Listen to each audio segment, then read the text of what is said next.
get a recording message. Good evening, everybody.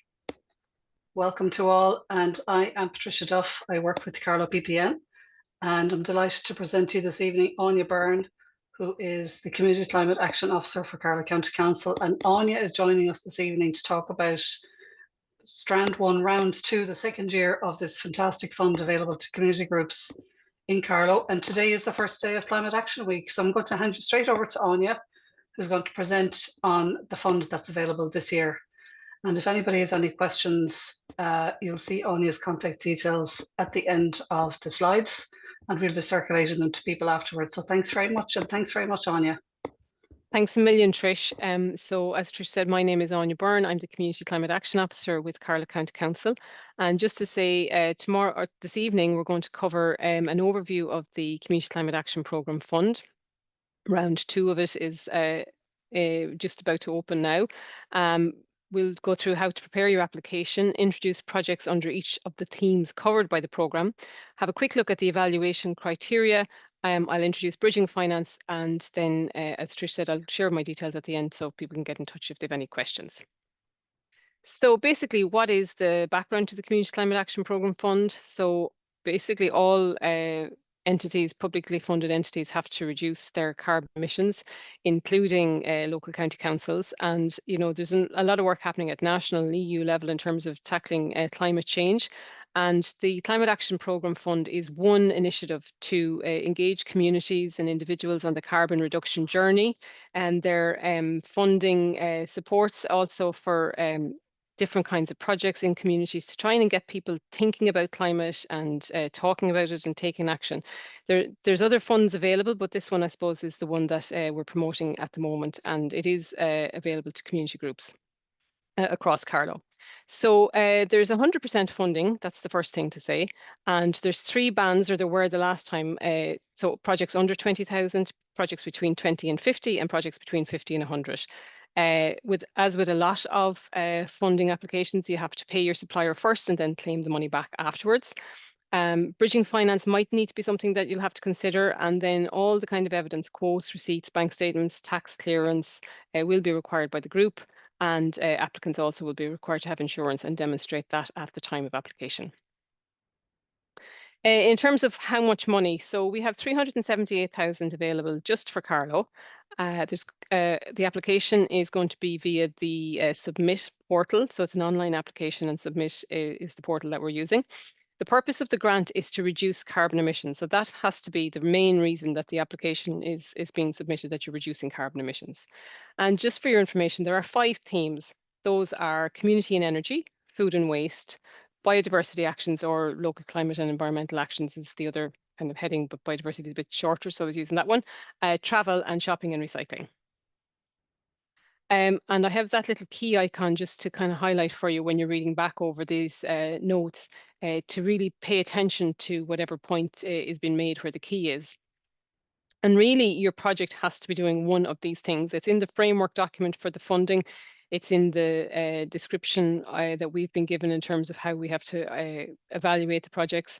But your project has to be either improving energy efficiency, reducing greenhouse gases, producing renewable energy, developing climate resilience, enhancing biodiversity, supporting transition to a low carbon economy, or providing innovative climate action solutions. So it has to be doing at least one, but in order to be scoring very highly, I would suggest that you need to be doing at least 2 or 3 of those things, because remember, you're competing with the other projects that are being submitted.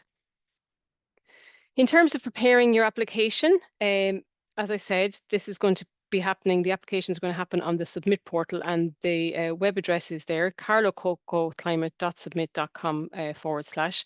And when you go into that portal, the first screen you'll see looks like this. On the left, there's a sign in button, and on the right, there's a register button. So if you have already registered on the portal, then obviously you'll be able to sign in. But if you haven't previously registered, you'll click on the register button, and then the second screen you'll see looks like this. It's just asking you for an email. I would recommend that you put the email for the group or for whoever's going to be doing the application. Then you put the first name of the person that's registering the group, the second name, surname, and then you set a password. And then there's also a link on when you receive the PowerPoint afterwards, if you click on this, it gives you advice from the Submit portal in terms of how to access the portal. If you're doing it as if you're doing an application, any support questions that you might need answered, you can also come to me, but there's some questions there that might help you.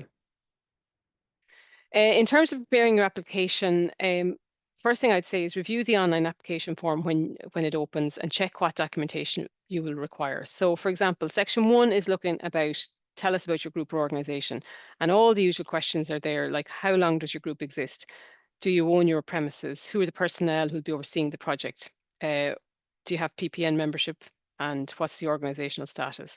But in brackets, you'll see there that, for each of those questions, you need to provide evidence. So for example, evidence of the last AGM or the last whatever other structured meeting you had for the group.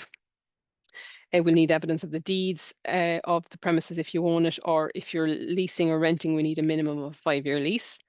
If there's a number of people overseeing the project, include their names so that we know that there's a team of people looking at this and it's not just one person trying to manage it all on their own. Also, the PPN membership, you can contact Trish and Fiona for the number, but we will be looking for your PPN membership number. And then whatever status your group has, so the terms of reference or the constitution, whatever, please attach those as well. In section 2, you're asked to outline how your project is relevant, or how your project is relevant to the purpose of the grant, which is to shape and build low carbon communities. So what themes will your project address? I've outlined what the 5 themes are. So which of those or all of those will you be addressing? What are the costs? Is the project achievable? What are the impacts? You might be talking there about short, medium, long-term impacts.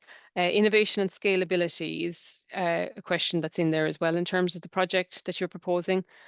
Value for money, very important, that it seems like what you're proposing is realistic and good value for money. And then also we're looking at the governance of your group. There's another question there about state aid question. Basically, state aid is a question that has to be asked to check whether you're interfering with EU competition laws. So there's a number of questions. That's one that maybe groups might want to talk to me about when they're submitting their application. If you have any questions on that one, definitely come back to me. Just to cover a theme, the 5 themes and projects that were funded the last time under the various themes. So we had community and energy, travel, shopping and recycling. So I was calling it biodiversity just for shortness, but it's local climate, environmental action, and food and waste. So we had under the community and energy theme, organisations looking for building insulation upgrades, windows and door replacement, LED lights replacement, solar panel installation, battery and storage.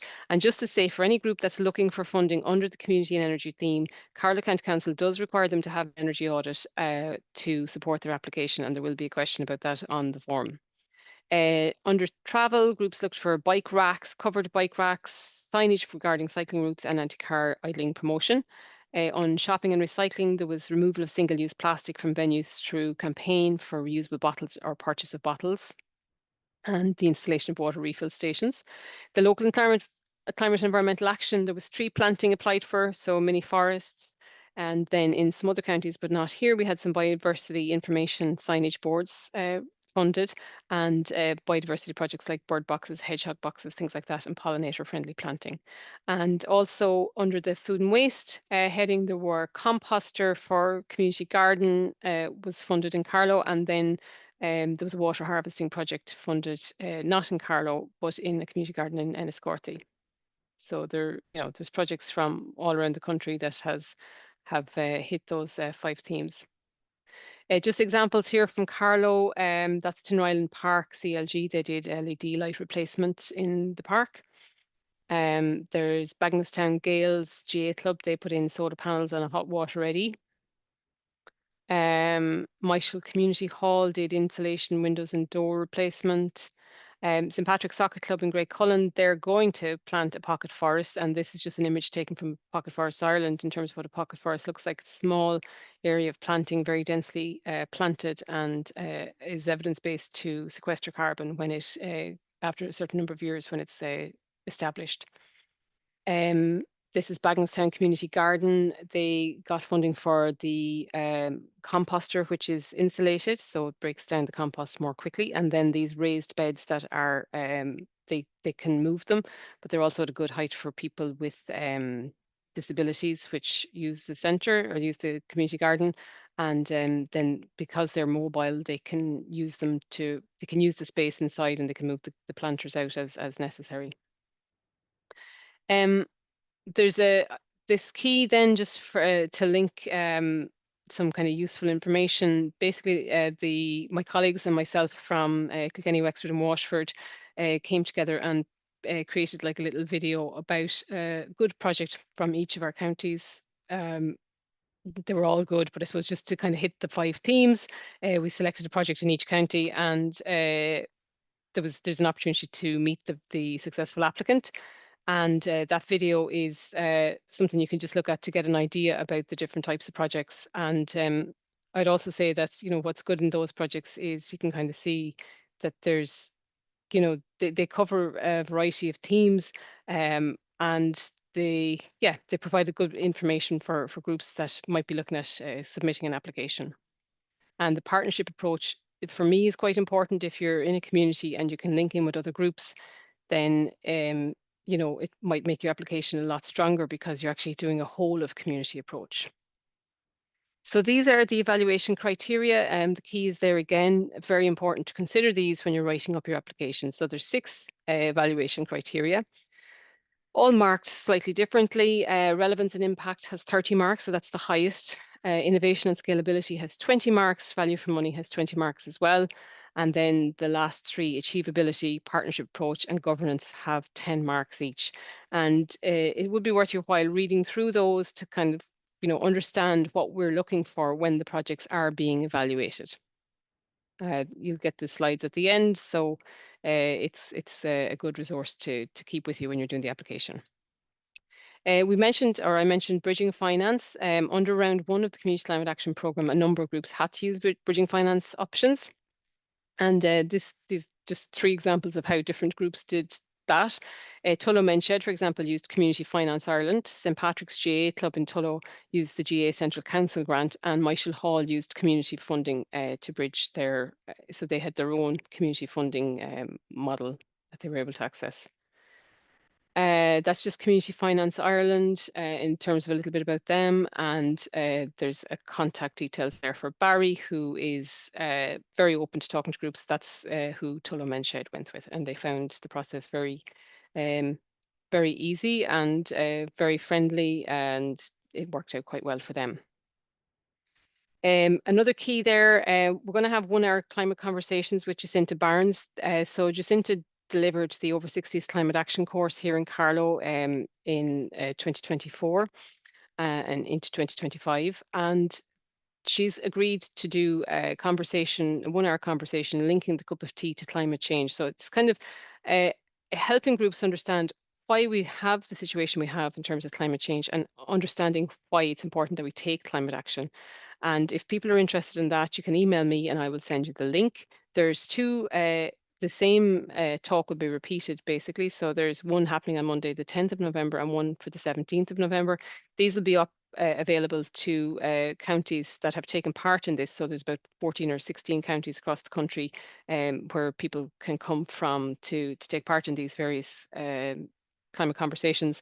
And there will be a question on the form asking if people have attended something like this, or if you've done any training, or have you accessed any climate action awareness training. And that's to really try and embed the awareness among people in communities about the importance of climate action. So again, this could be a way of getting a few more marks on your application for your group to attend something like this. The portal will open on Tuesday the 21st of October and will close on the 16th of December. So it's open for 8 weeks. So you need to register in the Submit portal, but you won't be able to access the form until the 21st of October.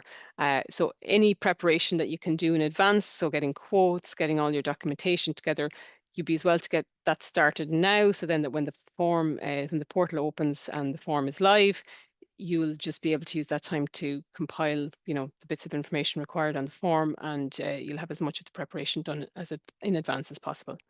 And just to say that they're my contact details. So if people have any questions, you can contact me either by phone or email, and I'll be happy to get back to you.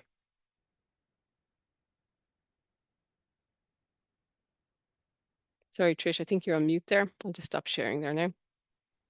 Anya, that's really fantastic and really, really informative and very useful information for people. So as Anya said, get in touch. The details are in the slides. And of course, you can contact the PPN office or you can contact Anya with any questions. We're happy to forward questions to Anya as well. And Anya will also be able to facilitate little conversations with groups who got funding in the past, maybe, if you wanted to. So get in touch with her and ask about that. And again, Anya is going to help everybody with any queries or any supports that they need in terms of making these applications. It's a fantastic opportunity. And it's got a wonderful effect on the environment and our climate, which is so important. So Anya, thanks very much for a brilliant presentation. Thanks for all that information. It's really, really useful. And good night. And we'll be sharing this presentation around in the next few days. Thanks to all.